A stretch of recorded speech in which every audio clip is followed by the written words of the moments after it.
寝落ち朗読ぐっすり睡眠。犬のコロと猫のミーコ。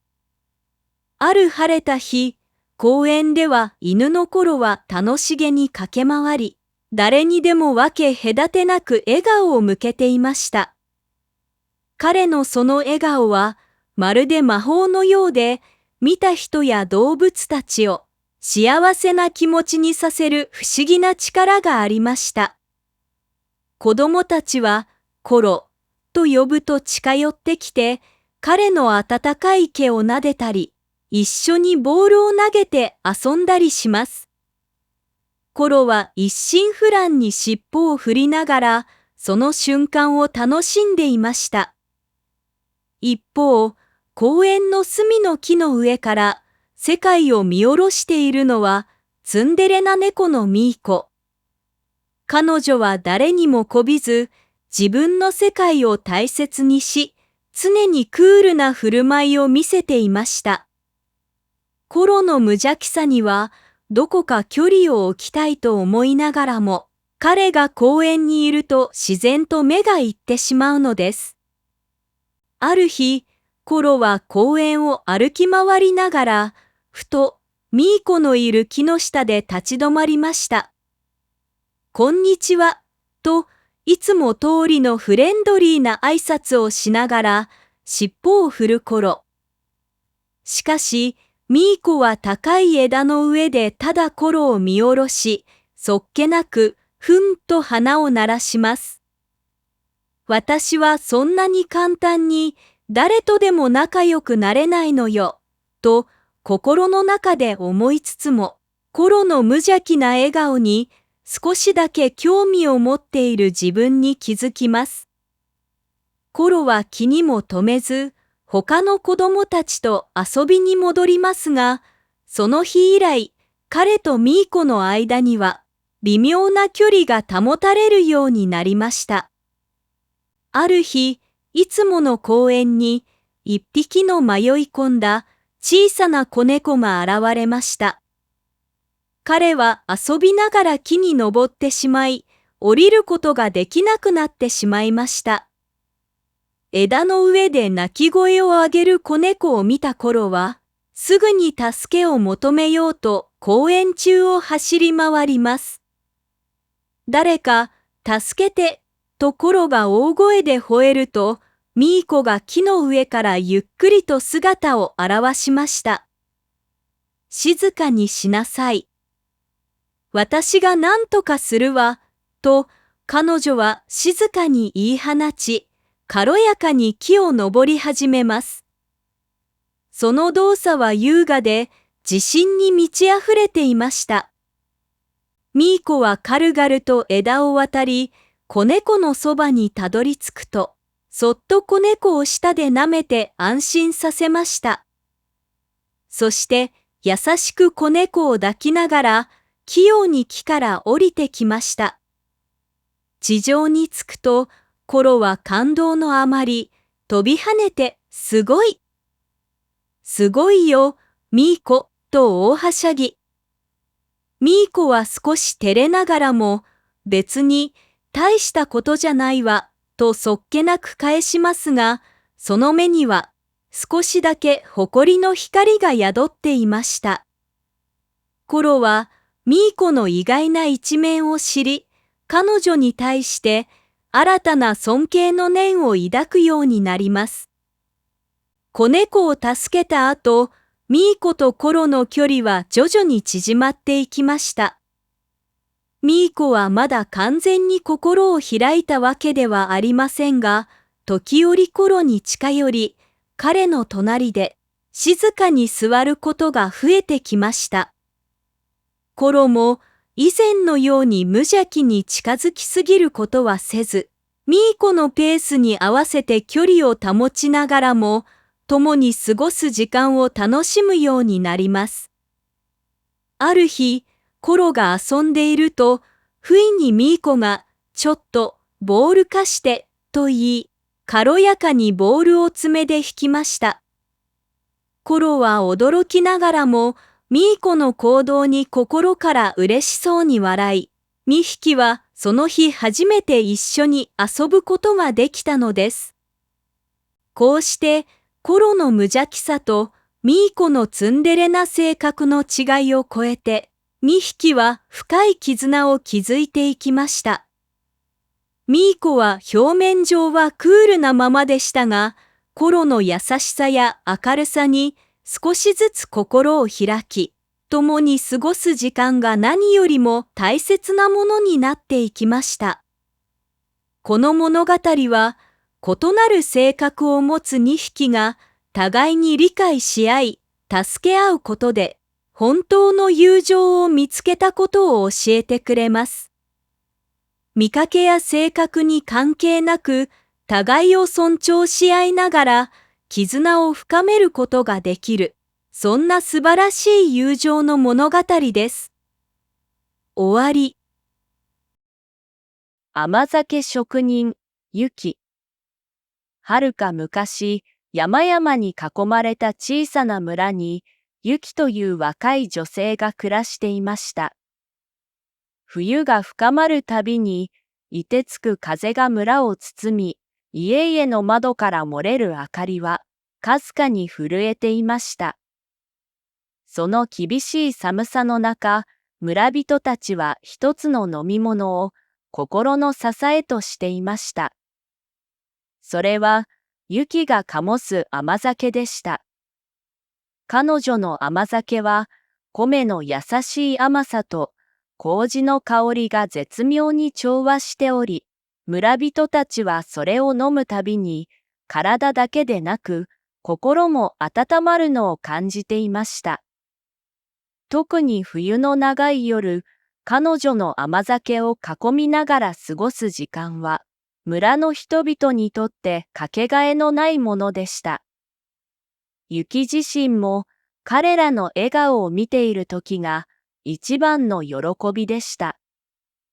しかし、ユキの心には静かな焦燥が宿っていました。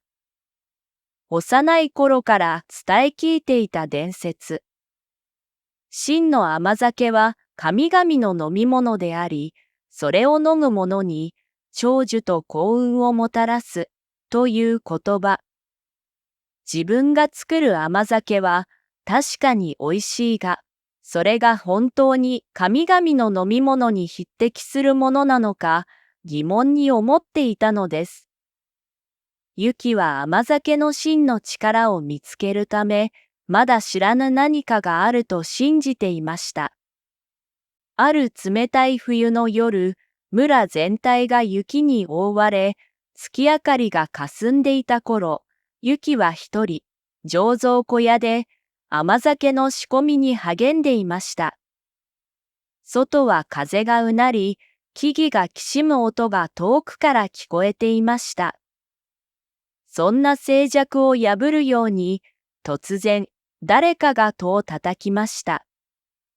戸を開けると、そこには年老いた男が立っていました。彼の髪は雪のように白く、深いシワが顔に刻まれていましたが、瞳には不思議な光が宿っていました。君の甘酒が評判だと聞いた。ぜひ、一杯いただきたい。老人は柔らかな声でそう告げました。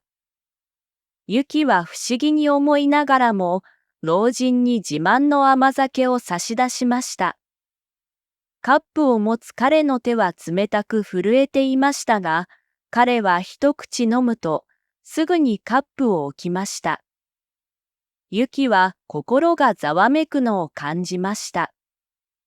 老人は何も言わず、ただ静かにユキを見つめました。これは、まだ真の甘酒ではない、老人は優しく言いました。その言葉にユキの心は打ちのめされましたが、同時に強い興味が芽生えました。では、真の甘酒とは何なのですか？彼女は震える声で尋ねました。老人は微笑み、答えました。私がそれを教えよう。ただし、そのためには君は村を離れなくてはならない。私と共に山へ来る覚悟があるかね。ユキは深い迷いの中にいました。家族や村の人々の顔が次々と心に浮かびました。幼い頃からこの村で育ち、家族や友人たちと共に過ごした思い出は、彼女にとって何よりも大切なものでした。もし自分がいなくなったら、この村の冬をどう乗り越えるのだろう。甘酒は村の命綱の一部であり、彼女がいなければ、多くの人が困るだろうと考えました。けれども、彼女の胸に宿る情熱は、それ以上に強いものでした。真の甘酒を作り出すという夢は、彼女の生きる意味となっていました。自分の才能を試し、神々の力に触れることができるなら、たとえ村を離れることになっても、その価値はあるのではないかと彼女は思い始めました。彼女は冷たい空気を吸い込み、震える心を落ち着かせました。行きます。山の神と共に真の甘酒を学びたい。ユキは固い決意を胸に、そう答えました。ユキが老人、いや山の神と共にたどり着いた山は、想像を絶する厳しい環境でした。氷のように冷たい風が常に吹き荒れ、夜には星々がまるで凍りついているかのように輝いていました。ユキは日々自然と向き合いながら修行に励みました。体力を試される厳しい労働に加え、精神的な忍耐も必要とされました。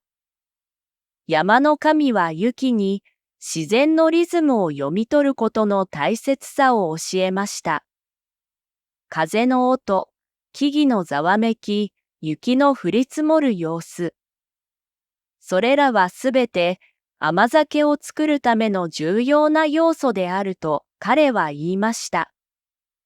ユキは次第に自然と調和する感覚を身につけていきました。ある日、山の神は特別な草花や清らかな水をユキに示しました。これが真の甘酒を作るための材料だ。だが、最も大切なのはこれらではなく、お前自身の心だ。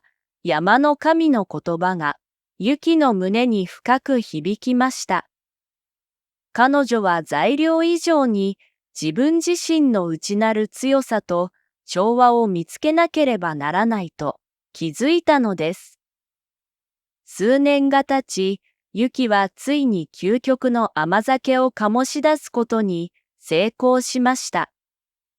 それは一見すると何の変哲もない白く濁った液体でしたが、口に含んだ瞬間、飲む者の心の奥底まで温かさが浸透していくような不思議な力を持っていました。ユキはこれを村に持ち帰ることを決心し、山の神に別れを告げ、ふるさとの村へと戻りました。村に戻ると、ユキの帰還を喜びつつも、彼女が持ち帰った甘酒に対する村人たちの期待と疑念が交錯していました。ユキは穏やかな微笑みでそれに応え、まず病に苦しむ年老いた村人に一杯の甘酒を差し出しました。すると、その人はたちまち体調を回復し、目に力が戻りました。それを見た村人たちは驚き、ユキの甘酒が持つ本当の力を知ることになりました。ユキの甘酒は、ただの飲み物ではなく、人々の心と体を癒し、再び村に希望をもたらすものとなりました。村は笑顔と活気で満たされ、彼女の名は瞬く間に広まりました。それと一緒に夢を追い求める勇気と、その夢を実現するために払う犠牲について語り継がれるようになりました。彼女は一度は村を離れ、愛する家族や友人を置いてでも、自らの夢に向かいました。しかし、その決断が最終的に村全体を救う結果となったのです。ユキの選択は、個人の情熱を追い求めることと、コミュニティへの愛とのバランスを問うものでもありました。彼女はその両方を犠牲にすることなく、自らの道を切り開き、村の英雄となったのです。そしてこの物語は、私たちにどんな困難な道であっても、自らの信じる道を進む勇気の大切さを教えてくれます。終わり。伝説のクスシ。その村は山々に囲まれた美しい場所にありました。春には桜が咲き乱れ、夏には涼しい風が木々の間を吹き抜け、秋には黄金色の稲が畑を彩りました。人々は静かで穏やかな生活を送り、村全体が時間の流れに寄り添っているかのように見えました。その村の外れに、ひときわ風格のある家がありました。そこに住むのが伝説のクスシ、神崎でした。神崎は小柄でやや白髪が混じる初老の男性で、いつも穏やかな表情を浮かべていましたが、その瞳には何十年にもわたる薬の知識と経験が宿っていました。彼の家の周りには薬草がびっしりと植えられており、風に揺れる薬草たちは、まるで彼に敬意を表しているかのようでした。村人たちは神崎を頼りにしていました。病気や怪我に悩む者は、神崎の元を訪れるとその治療を受け、再び元気を取り戻していました。しかし、神崎の薬には一つの秘密がありました。それは、慎重に使わなければ、その薬は命を奪う毒に変わるということ。神崎はそのことを深く知っていましたが、村人たちには、それを直接伝えることはせず、ただ必要な時に適切な警告をしていました。村には、水木という女性が住んでいました。彼女は村一番の美貌を持ち、漆黒の長い髪と透き通るような白い肌で、多くの村人から慕われていました。しかし、その水木の輝かしい日々は、ある日突然終わりを迎えました。原因不明の病が彼女を襲い、次第に体力を失い、かつての笑顔は見る影もなくなってしまいました。彼女の家族は必死でした。水木の病状が悪化するたびに、家族は祈り、あらゆる手段を試しましたが、どれも効果はありません。家族の目には不安と恐怖が深く刻まれていきました。そして、ついに家族は神崎の元を訪れ、最後の希望として、水木の治療を求めました。神崎は慎重に水木の病を診察しました。彼の顔には一瞬の苦悩の影が走りましたが、すぐにそれは冷静な表情に戻りました。彼は水木の家族に対し、非常に強力な薬を調合し、それを慎重に使うようにと警告しました。これは強い薬だ。だが、決して量を増やしてはいけない。わずかでも使い方を誤れば、それは命を奪う毒になる、と。神崎の言葉は厳しくも優しかった。しかし、家族の心には焦りが残っていました。水木の家族は、神崎の薬を手に入れたとき、ほっとした気持ちとともに強い焦りを感じていました。彼女が日に日に衰弱していく姿を見るのは耐え難く、もっと早く治さなければ、という考えが彼らの心を支配していきました。特に彼女の父親は、焦燥感から薬を多く使えば、それだけ早く良くなるのではないか、と誤解し、神崎の指示を無視して、薬を過剰に使うことを決めました。数日後、水木は奇跡のように回復しました。彼女の青白かった顔に再び血色が戻り、歩くこともできるようになりました。家族は歓喜し、村中がその奇跡に驚き、祝福しました。しかし、その喜びも長くは続きませんでした。水木は突然新たな病に襲われ、今度はさらに深刻な症状を見せ始めました。彼女は日々痩せ細り、声すらも出せなくなってしまったのです。水木の急激な悪化に村人たちは恐怖し、家族は絶望の淵に立たされました。なぜだ、あれほど順調に回復していたのに、と家族は叫び、村の人々は次第に神崎を疑うようになりました。あの薬が本当に効いたのか？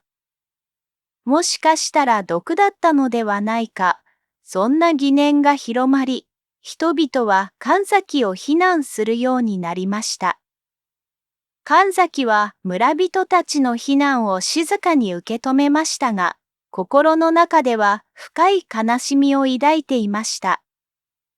彼はただ一つ、水木の治療に全力を尽くすことを決意し、再び彼女を診察しました。そして、水木が過剰な薬を服用していたことを知ると、家族に真実を伝えました。あなたたちは薬の力を過信しすぎた。薬は量を誤れば毒にもなる。だが、私は彼女を再び助けるために最善を尽くす神崎の冷静かつ決然とした対応に、村人たちは次第に落ち着きを取り戻し、彼を信頼するようになりました。水木の回復は再び時間がかかりました。神崎の治療は慎重であり、少しずつ彼女の体調は改善していきました。村全体が祈りとともにその回復を見守りました。そして、ついに水木は完全に健康を取り戻し、再び村の中を歩けるようになりました。この出来事は、村全体にとって大きな教訓となりました。村人たちは、薬の力をただ信じるだけではなく、その使い方を誤れば、大きな危険があることを痛感しました。彼らは神崎の深い知識と技術に対して、改めて敬意を抱き、薬を慎重に扱うようになりました。また、水木の家族も自分たちの過ちを反省し、神崎に感謝の意を伝えました。水木の回復を祝う日、神崎は村人たちに向かって静かに語りかけました。薬は命を救う力を持っている。だが、正しい知識と慎重な扱いがなければ、その力は逆に命を奪うものにもなりうる。私たちはその力を恐れ、敬意を持って接しなければならない。その言葉は、村人たちの心に深く刻まれました。薬はただの救いではなく、その力を過信せず、慎重に扱うことで、初めて価値を持つものだと。村人たちは薬の力と危険性を理解し、自然に対する敬意をより一層深めていきました。そして神崎は再び静かな村で、その知識を生かし、村人たちの健康を見守り続けました。薬は毒にもなる。それは村全体にとって永遠に忘れてはならない大切な教訓となったのです。終わり。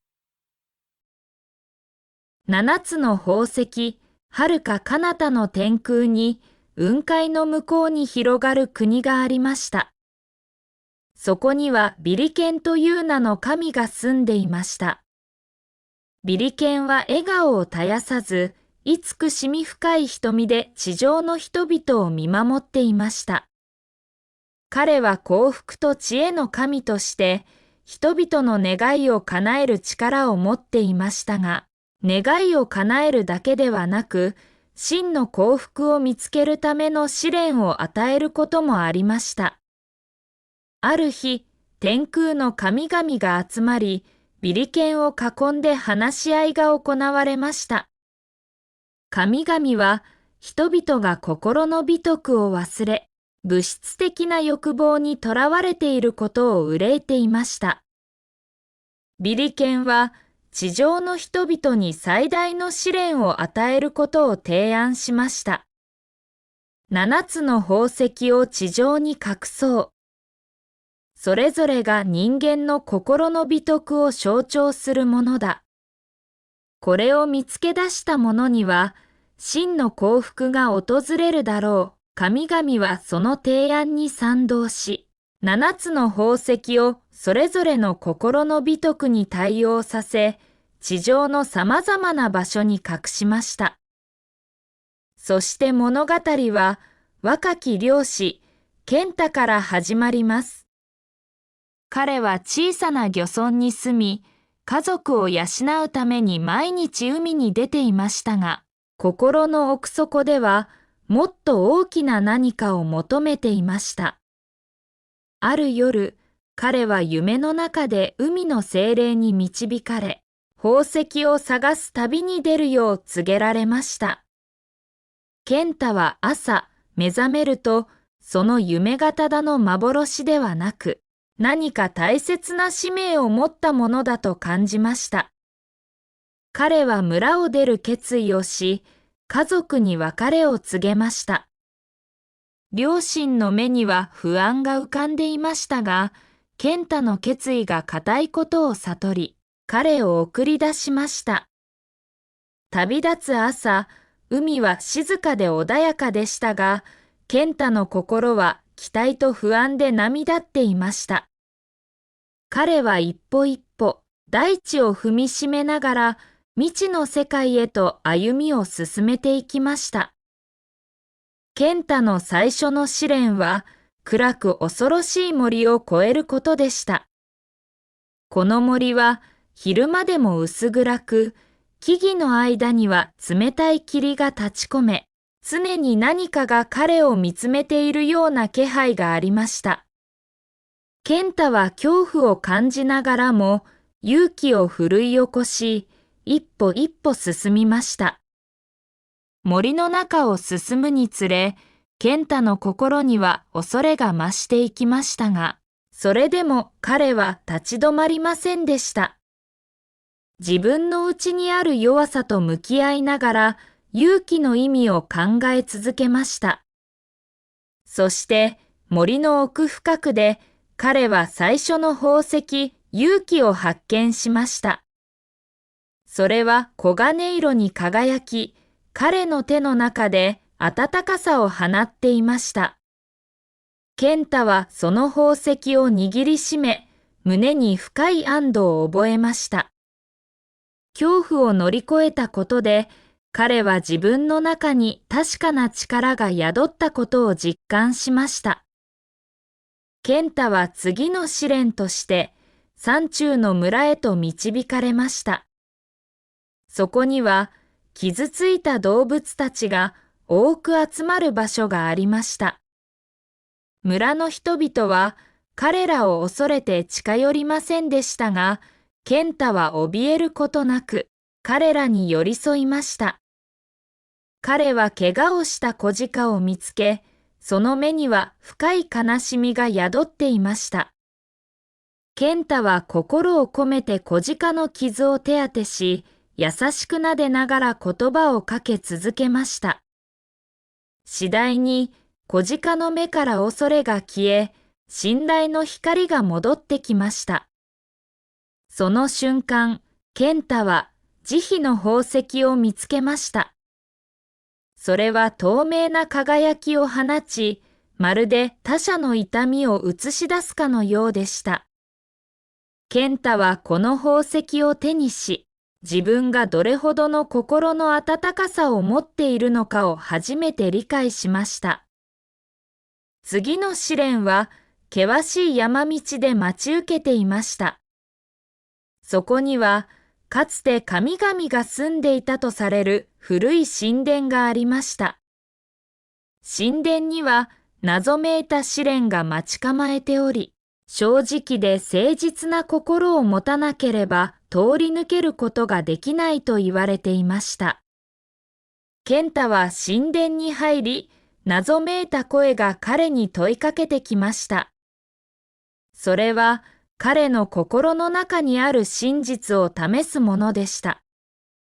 健太は迷いながらも自分の心に正直に答え続けました。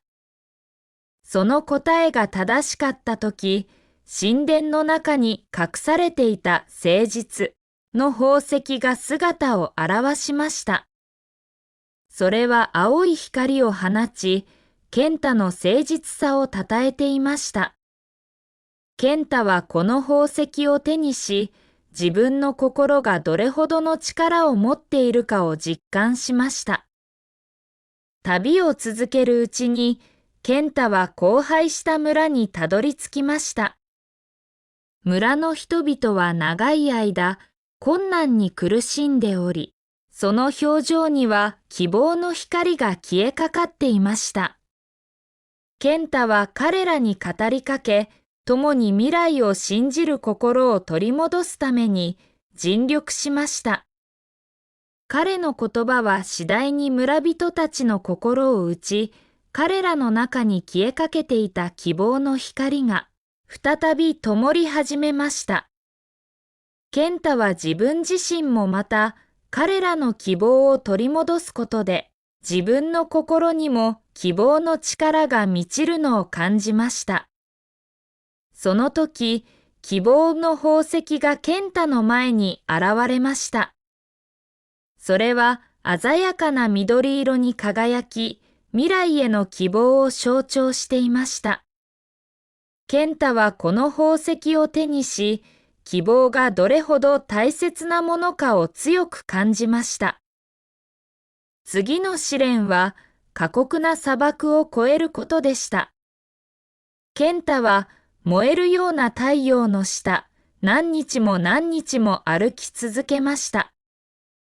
足元の砂は熱く、喉は渇ききり、体は限界に達していました。しかし、彼は諦めることなく、一歩一歩進み続けました。旅が続くにつれて、健太の心には自分を信じる力が芽生えてきました。彼は忍耐強く、自らの限界を超えようとする意志を持ち続けました。そして、砂漠の真ん中で忍耐の宝石が彼の前に姿を現しました。それは美しい紫色をしており、彼の忍耐力をたたえるかのように輝いていました。健太はこの宝石を手にし、自分がどれほど強くなったのかを実感しました。最後の試練は、賑やかな祭りが行われている村でした。健太は祭りの楽しさにあふれる村人たちを見て、心が軽くなるのを感じました。彼は自分がこれまでの旅で得た経験を喜びに変えることができることに気づきました。健太は村人たちと共に踊り、歌い、喜びを分かち合いました。その中で彼は自分の心がどれほど豊かであるかを感じました。喜びは他者と共に分かち合うことで倍増し、それが人生の中で最も大切なものだと理解しました。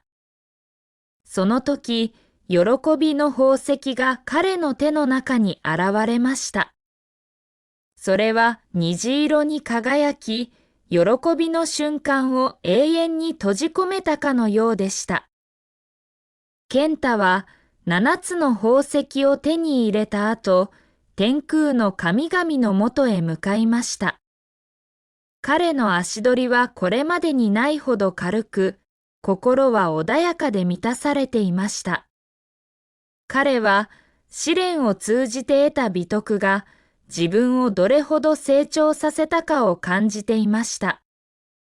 天空に到着すると、神々は静かに健太を迎えました。ビリケンは微笑みを浮かべながら健太にこう問いかけました。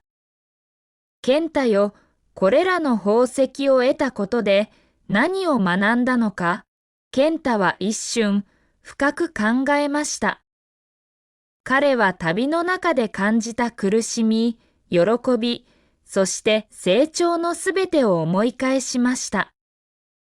神々様、私は7つの宝石を見つけましたが、それはただの物質ではありませんでした。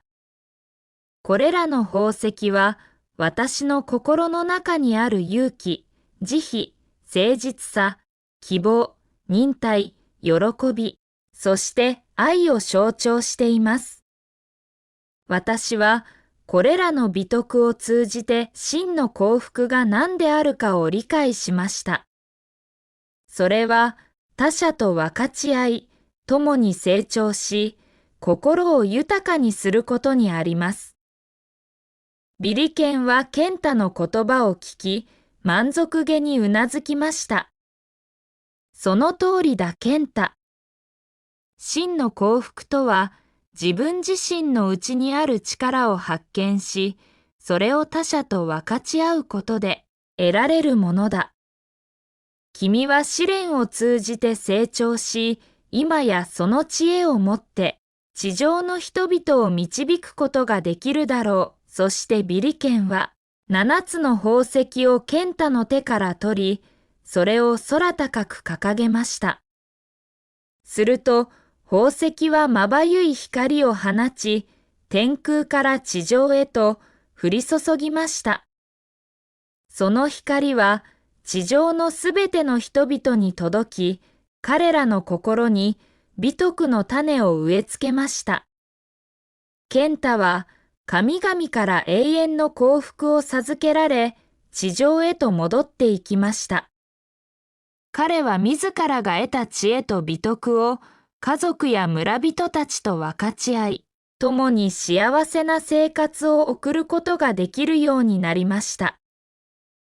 真の幸福とは外部から与えられるものではなく、自分自身の内なる力を発見し、それを育てていくことにあるのです。そして、勇気、慈悲、誠実さ、希望、忍耐、喜び、そして愛は、私たちの心の中に眠る宝石です。それを磨き続けることで、真の幸福と充実感を得ることができるのです。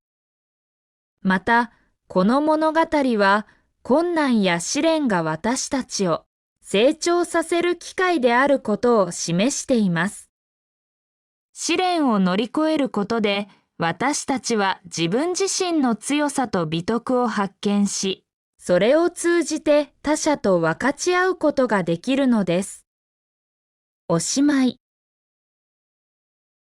桃太郎の奇想天外物語第7章。風の国を旅立って数日が経った頃、桃太郎たちは深い森に迷い込んだ。その森は昼間でも薄暗く、何かが潜んでいるような不気味な雰囲気に包まれていた。犬が鼻をクンクンと鳴らし、ここはただの森じゃないぞ。何か不吉な気配がすると警戒する。猿も確かに何かが僕たちを監視しているような感じがすると不安そうに周りを見渡した。そんな中、かぐや姫が何かに引き寄せられるように一歩前に進み、この森には私たちを呼んでいる者がいるわ、と静かにつぶやいた。桃太郎もその言葉に反応し、僕たちはこの森に導かれたのかもしれない、と考えを巡らせた。そして森の奥から低く不気味な声が響いてきた。この森の守護者に会うがいい声の導きに従って進むと、一行の前に現れたのは、巨大な木でできた不思議な生き物だった。その生き物は森の守護者と名乗り、お前たち、風の国を越えてここにたどり着いたのだな。だが、この先にはさらなる試練が待っている、と語りかけた。桃太郎は真剣な表情で、その試練とは何ですかと尋ねると、守護者は深く息を吐き、闇の王が再び力を取り戻し、世界を暗闇に包もうとしている。彼を倒すためには、聖なる光の力を手に入れなければならない。その光はこの森のどこかに封印されているが、たどり着けるのは真の勇者だけだ、と答えた。真の勇者とは、と雉が尋ねると、守護者は意味深に微笑み、お前たち自身がそれを証明するのだ、とだけ言い残し、姿を消した。桃太郎たちは守護者の言葉に従い、森の奥深くへと進んだ。しかし、森の中は迷路のようで、一度入ったら出られないという伝説がある場所だった。犬がこのままだと迷子になるぞ、と不安を口にするが、桃太郎は、僕たちはこれまでも幾多の試練を乗り越えてきた。きっと光の力を見つけられるはずだ、と仲間たちを励ました。かぐや姫は森の中の草花に耳を傾け、この森はただの森ではない。私たちの心のあり方が道を開くか閉じるかを決めるわ、と感じ取る。彼女の言葉を信じ、仲間たちは再び心を一つにし、慎重に森の奥へと進み始めた。今回はここまで、次回へと続く。次回は、手まりとけまり、他4選です。登録して待っててね。犬のころと猫のミーコ。ある晴れた日、公園では犬のころは楽しげに駆け回り、誰にでも分け隔てなく笑顔を向けていました。彼のその笑顔は、まるで魔法のようで、見た人や動物たちを幸せな気持ちにさせる不思議な力がありました。子供たちはコロと呼ぶと近寄ってきて、彼の温かい毛を撫でたり、一緒にボールを投げて遊んだりします。コロは一心不乱に尻尾を振りながら、その瞬間を楽しんでいました。一方、公園の隅の木の上から世界を見下ろしているのはツンデレな猫のミーコ。彼女は誰にもこびず、自分の世界を大切にし、常にクールな振る舞いを見せていました。コロの無邪気さにはどこか距離を置きたいと思いながらも、彼が公園にいると自然と目がいってしまうのです。ある日、コロは公園を歩き回りながら、ふとミーコのいる木の下で立ち止まりました。こんにちは、といつも通りのフレンドリーな挨拶をしながら尻尾を振るコロ。しかし、ミーコは高い枝の上でただコロを見下ろし、そっけなくふんと鼻を鳴らします。私はそんなに簡単に誰とでも仲良くなれないのよ、と心の中で思いつつも、コロの無邪気な笑顔に少しだけ興味を持っている自分に気づきます。コロは気にも留めず、他の子供たちと遊びに戻りますが、その日以来、彼とミーコの間には微妙な距離が保たれるようになりました。ある日、いつもの公園に一匹の迷い込んだ小さな子猫が現れました。彼は遊びながら木に登ってしまい、降りることができなくなってしまいました。枝の上で鳴き声を上げる子猫を見た頃は、すぐに助けを求めようと公園中を走り回ります。誰か助けてとコロが大声で吠えると、ミーコが木の上からゆっくりと姿を現しました。静かにしなさい。私が何とかするわ、と彼女は静かに言い放ち、軽やかに木を登り始めます。その動作は優雅で自信に満ち溢れていました。ミーコは軽々と枝を渡り、子猫のそばにたどり着くと、そっと子猫を舌で舐めて安心させました。そして優しく子猫を抱きながら、器用に木から降りてきました。地上に着くと、コロは感動のあまり、飛び跳ねて、すごい。すごいよ、ミーコ、と大はしゃぎ。ミーコは少し照れながらも、別に大したことじゃないわ、とそっけなく返しますが、その目には少しだけ誇りの光が宿っていました。コロはミーコの意外な一面を知り、彼女に対して新たな尊敬の念を抱くようになります。子猫を助けた後、ミーコとコロの距離は徐々に縮まっていきました。ミーコはまだ完全に心を開いたわけではありませんが、時折コロに近寄り、彼の隣で静かに座ることが増えてきました。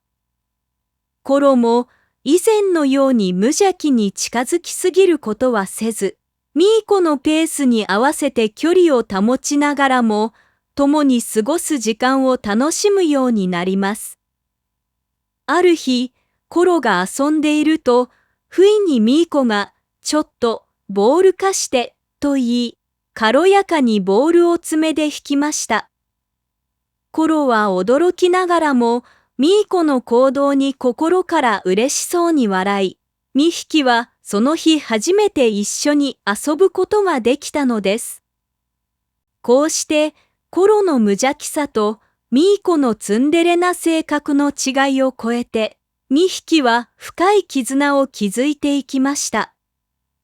ミーコは表面上はクールなままでしたが、コロの優しさや明るさに少しずつ心を開き、共に過ごす時間が何よりも大切なものになっていきました。この物語は、異なる性格を持つ2匹が互いに理解し合い、助け合うことで、本当の友情を見つけたことを教えてくれます。見かけや性格に関係なく、互いを尊重し合いながら、絆を深めることができる、そんな素晴らしい友情の物語です。終わり。甘酒職人、ユキ。はるか昔、山々に囲まれた小さな村に、ユキという若い女性が暮らしていました。冬が深まるたびに、凍てつく風が村を包み、家々の窓から漏れる明かりは、かすかに震えていました。その厳しい寒さの中、村人たちは一つの飲み物を心の支えとしていました。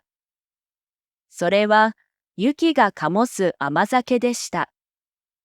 彼女の甘酒は、米の優しい甘さと麹の香りが絶妙に調和しており、村人たちはそれを飲むたびに、体だけでなく、心も温まるのを感じていました。特に冬の長い夜、彼女の甘酒を囲みながら過ごす時間は、村の人々にとってかけがえのないものでした。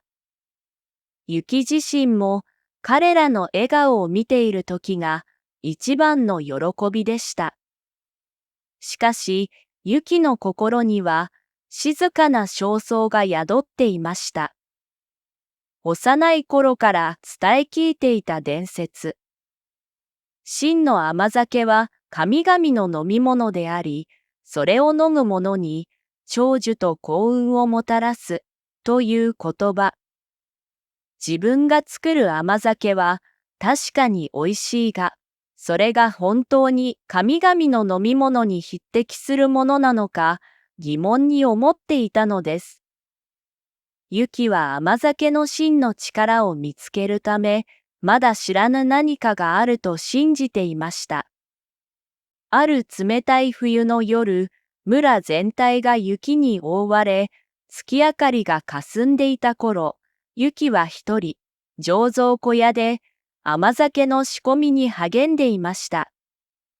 外は風がうなり、木々がきしむ音が遠くから聞こえていました。そんな静寂を破るように、突然、誰かが戸を叩きました。戸を開けると、そこには年老いた男が立っていました。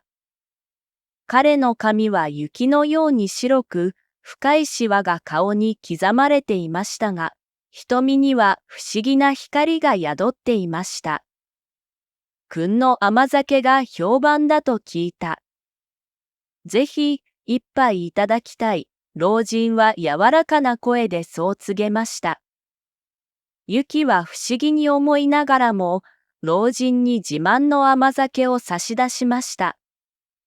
カップを持つ彼の手は冷たく震えていましたが、彼は一口飲むと、すぐにカップを置きました。ユキは心がざわめくのを感じました。老人は何も言わず、ただ静かにユキを見つめました。これは、まだ真の甘酒ではない、老人は優しく言いました。その言葉にユキの心は打ちのめされましたが、同時に強い興味が芽生えました。では、真の甘酒とは何なのですか？彼女は震える声で尋ねました。老人は微笑み、答えました。私がそれを教えよう。ただし、そのためには君は村を離れなくてはならない。私と共に山へ来る覚悟があるかね。ユキは深い迷いの中にいました。家族や村の人々の顔が次々と心に浮かびました。幼い頃からこの村で育ち、家族や友人たちと共に過ごした思い出は、彼女にとって何よりも大切なものでした。もし自分がいなくなったら、この村の冬をどう乗り越えるのだろう。甘酒は村の命綱の一部であり、彼女がいなければ、多くの人が困るだろうと考えました。けれども、彼女の胸に宿る情熱は、それ以上に強いものでした。真の甘酒を作り出すという夢は、彼女の生きる意味となっていました。自分の才能を試し、神々の力に触れることができるなら、たとえ村を離れることになっても、その価値はあるのではないかと彼女は思い始めました。彼女は冷たい空気を吸い込み、震える心を落ち着かせました。行きます。山の神と共に真の甘酒を学びたい。ユキは固い決意を胸に、そう答えました。ユキが老人、いや山の神と共にたどり着いた山は、想像を絶する厳しい環境でした。氷のように冷たい風が常に吹き荒れ、夜には星々がまるで凍りついているかのように輝いていました。ユキは日々自然と向き合いながら修行に励みました。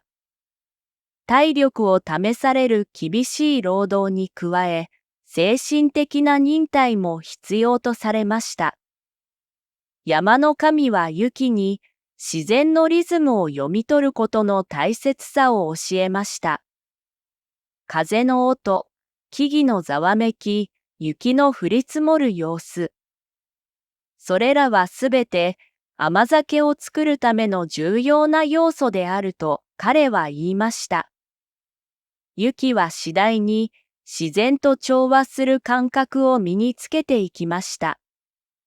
ある日、山の神は特別な草花や清らかな水をユキに示しました。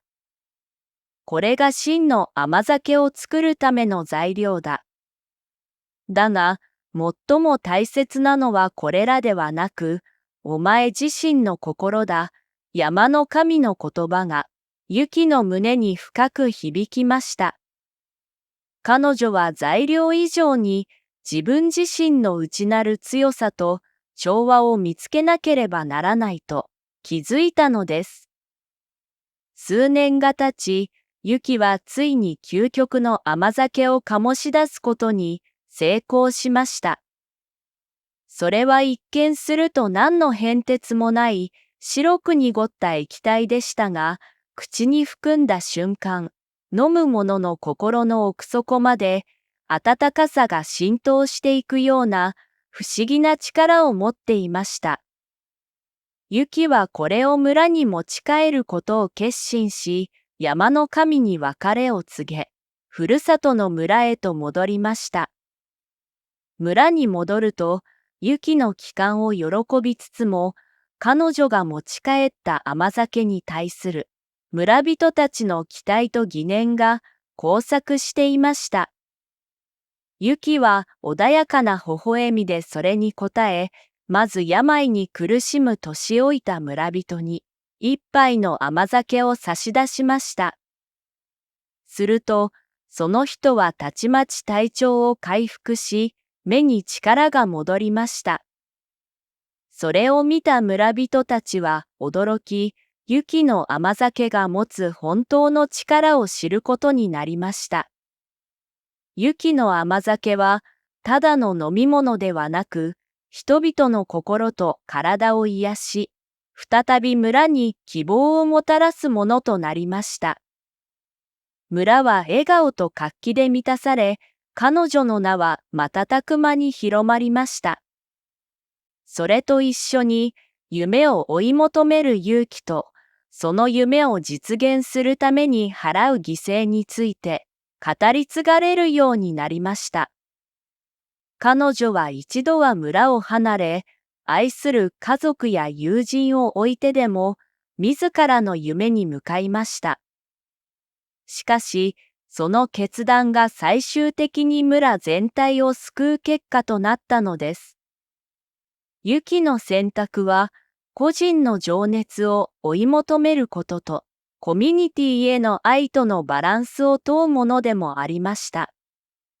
彼女はその両方を犠牲にすることなく、自らの道を切り開き、村の英雄となったのです。そしてこの物語は、私たちにどんな困難な道であっても、自らの信じる道を進む勇気の大切さを教えてくれます。終わり。伝説のクスシ。その村は山々に囲まれた美しい場所にありました。春には桜が咲き乱れ、夏には涼しい風が木々の間を吹き抜け、秋には黄金色の稲が畑を彩りました。人々は静かで穏やかな生活を送り、村全体が時間の流れに寄り添っているかのように見えました。その村の外れに、ひときわ風格のある家がありました。そこに住むのが伝説のクスシ、神崎でした。神崎は小柄でやや白髪が混じる初老の男性で、いつも穏やかな表情を浮かべていましたが、その瞳には何十年にもわたる薬の知識と経験が宿っていました。彼の家の周りには薬草がびっしりと植えられており、風に揺れる薬草たちは、まるで彼に敬意を表しているかのようでした。村人たちは神崎を頼りにしていました。病気や怪我に悩む者は、神崎の元を訪れるとその治療を受け、再び元気を取り戻していました。しかし、神崎の薬には一つの秘密がありました。それは、慎重に使わなければ、その薬は命を奪う毒に変わるということ。神崎はそのことを深く知っていましたが、村人たちには、それを直接伝えることはせず、ただ必要な時に適切な警告をしていました。村には、水木という女性が住んでいました。彼女は村一番の美貌を持ち、漆黒の長い髪と透き通るような白い肌で、多くの村人から慕われていました。しかし、その水木の輝かしい日々は、ある日突然終わりを迎えました。原因不明の病が彼女を襲い、次第に体力を失い、かつての笑顔は見る影もなくなってしまいました。彼女の家族は必死でした。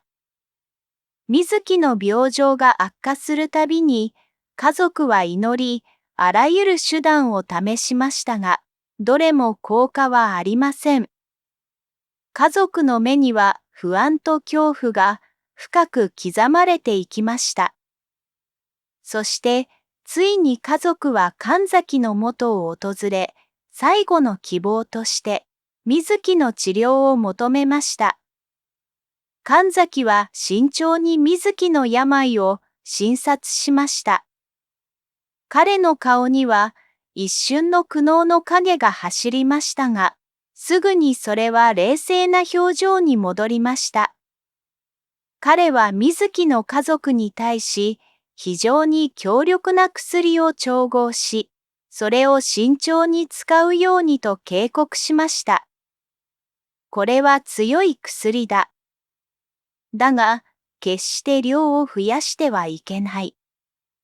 わずかでも使い方を誤れば、それは命を奪う毒になる、と。神崎の言葉は厳しくも優しかった。しかし、家族の心には焦りが残っていました。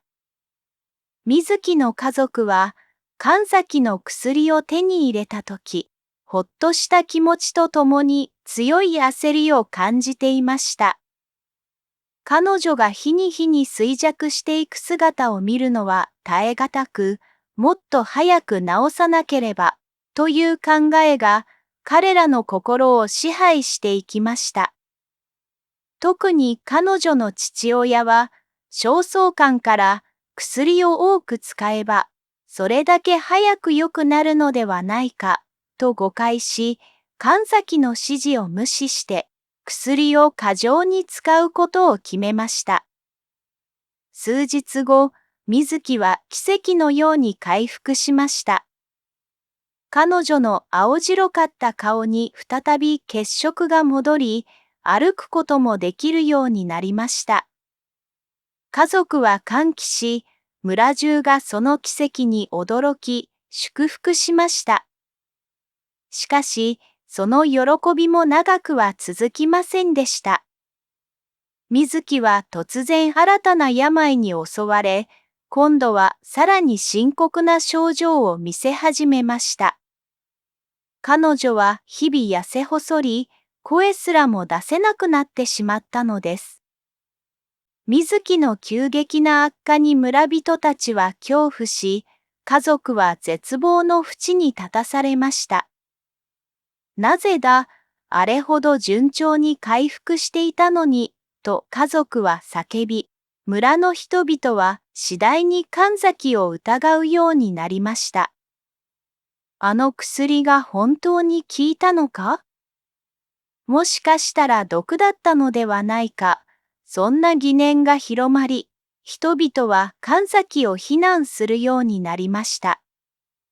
神崎は村人たちの非難を静かに受け止めましたが、心の中では深い悲しみを抱いていました。彼はただ一つ、水木の治療に全力を尽くすことを決意し、再び彼女を診察しました。そして、水木が過剰な薬を服用していたことを知ると、家族に真実を伝えました。あなたたちは薬の力を過信しすぎた。薬は量を誤れば毒にもなる。だが、私は彼女を再び助けるために最善を尽くす、神崎の冷静かつ決然とした対応に、村人たちは次第に落ち着きを取り戻し、彼を信頼するようになりました。水木の回復は再び時間がかかりました。神崎の治療は慎重であり、少しずつ彼女の体調は改善していきました。村全体が祈りとともにその回復を見守りました。そして、ついに水木は完全に健康を取り戻し、再び村の中を歩けるようになりました。この出来事は、村全体にとって大きな教訓となりました。村人たちは、薬の力をただ信じるだけではなく、その使い方を誤れば、大きな危険があることを痛感しました。彼らは神崎の深い知識と技術に対して、改めて敬意を抱き、薬を慎重に扱うようになりました。また、水木の家族も自分たちの過ちを反省し、神崎に感謝の意を伝えました。水木の回復を祝う日、神崎は村人たちに向かって静かに語りかけました。薬は命を救う力を持っている。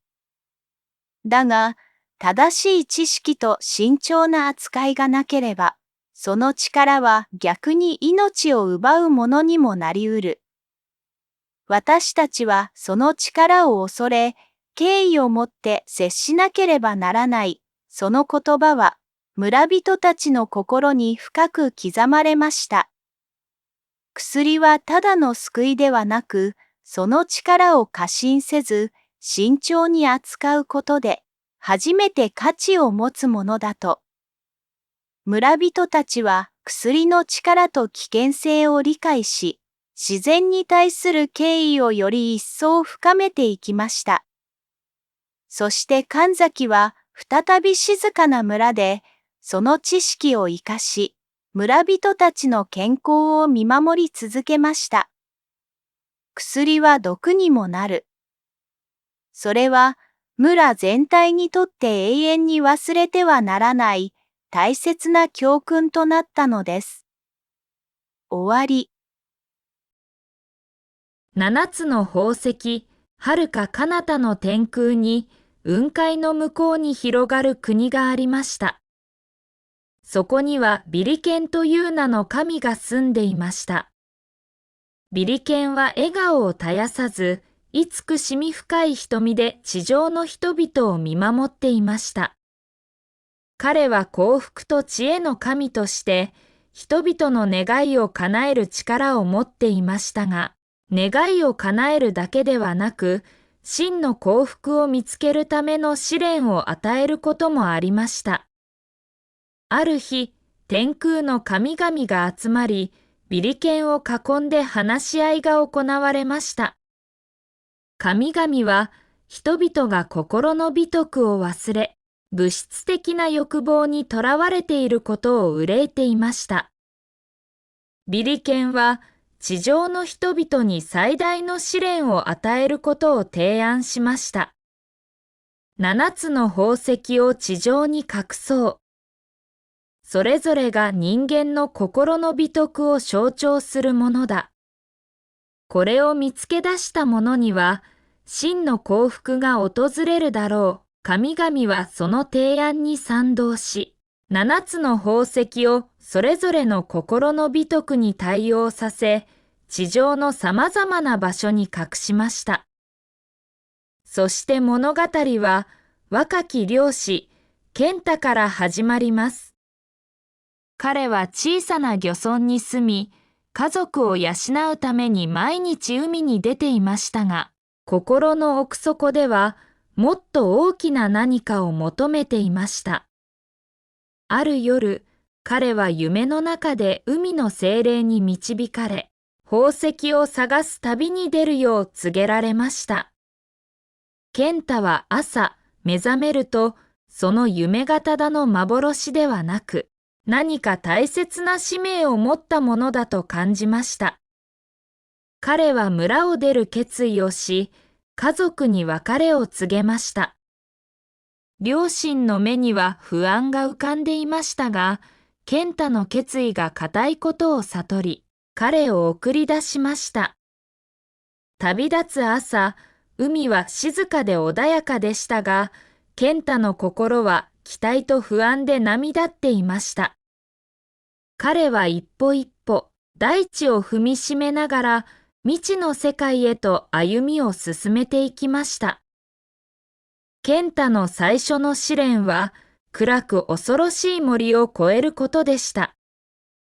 この森は、昼間でも薄暗く、木々の間には冷たい霧が立ち込め、常に何かが彼を見つめているような気配がありました。ケンタは恐怖を感じながらも、勇気を奮い起こし、一歩一歩進みました。森の中を進むにつれ、ケンタの心には恐れが増していきましたが、それでも彼は立ち止まりませんでした。自分の内にある弱さと向き合いながら、勇気の意味を考え続けました。そして森の奥深くで、彼は最初の宝石、勇気を発見しました。それは黄金色に輝き、彼の手の中で暖かさを放っていました。ケンタはその宝石を握りしめ、胸に深い安堵を覚えました。恐怖を乗り越えたことで、彼は自分の中に確かな力が宿ったことを実感しました。ケンタは次の試練として、山中の村へと導かれました。そこには、傷ついた動物たちが多く集まる場所がありました。村の人々は彼らを恐れて近寄りませんでしたが、ケンタは怯えることなく彼らに寄り添いました。彼は怪我をした子鹿を見つけ、その目には深い悲しみが宿っていました。ケンタは心を込めて子鹿の傷を手当てし、優しくなでながら言葉をかけ続けました。次第に子鹿の目から恐れが消え、信頼の光が戻ってきました。その瞬間、ケンタは慈悲の宝石を見つけました。それは透明な輝きを放ち、まるで他者の痛みを映し出すかのようでした。ケンタはこの宝石を手にし、自分がどれほどの心の温かさを持っているのかを初めて理解しました。次の試練は険しい山道で待ち受けていました。そこにはかつて神々が住んでいたとされる古い神殿がありました。神殿には謎めいた試練が待ち構えており、正直で誠実な心を持たなければ通り抜けることができないと言われていました。健太は神殿に入り、謎めいた声が彼に問いかけてきました。それは彼の心の中にある真実を試すものでした。健太は迷いながらも自分の心に正直に答え続けました。その答えが正しかったとき、神殿の中に隠されていた誠実の宝石が姿を現しました。それは青い光を放ち、健太の誠実さをたたえていました。健太はこの宝石を手にし、自分の心がどれほどの力を持っているかを実感しました。旅を続けるうちに、健太は荒廃した村にたどり着きました。村の人々は長い間、困難に苦しんでおり、その表情には希望の光が消えかかっていました。健太は彼らに語りかけ、共に未来を信じる心を取り戻すために尽力しました。彼の言葉は次第に村人たちの心を打ち、彼らの中に消えかけていた希望の光が再び灯り始めました。健太は自分自身もまた彼らの希望を取り戻すことで自分の心にも希望の力が満ちるのを感じました。その時、希望の宝石が健太の前に現れました。それは鮮やかな緑色に輝き、未来への希望を象徴していました。健太はこの宝石を手にし、希望がどれほど大切なものかを強く感じました。次の試練は過酷な砂漠を越えることでした。健太は燃えるような太陽の下、何日も何日も歩き続けました。足元の砂は熱く、喉は渇ききり、体は限界に達していました。しかし、彼は諦めることなく、一歩一歩進み続けました。旅が続くにつれて、健太の心には自分を信じる力が芽生えてきました。彼は忍耐強く、自らの限界を超えようとする意志を持ち続けました。そして砂漠の真ん中で忍耐の宝石が彼の前に姿を現しました。それは美しい紫色をしており、彼の忍耐力をたたえるかのように輝いていました。健太はこの宝石を手にし、自分がどれほど強くなったのかを実感しました。最後の試練は、賑やかな祭りが行われている村でした。健太は祭りの楽しさにあふれる村人たちを見て、心が軽くなるのを感じました。彼は自分がこれまでの旅で得た経験を喜びに変えることができることに気づきました。健太は村人たちと共に踊り、歌い、喜びを分かち合いました。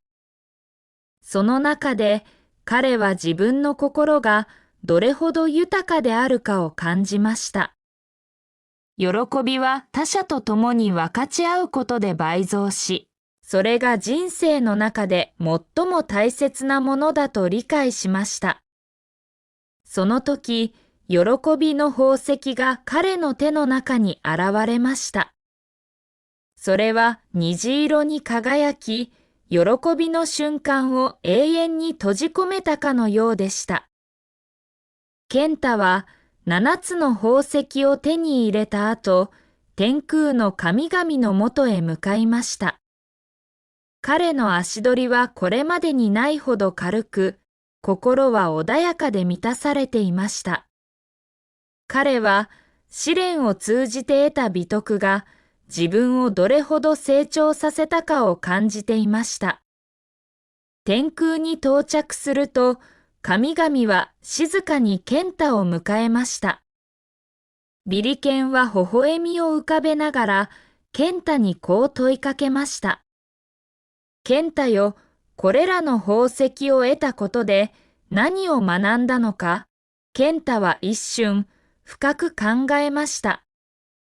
彼は旅の中で感じた苦しみ、喜び、そして成長のすべてを思い返しました。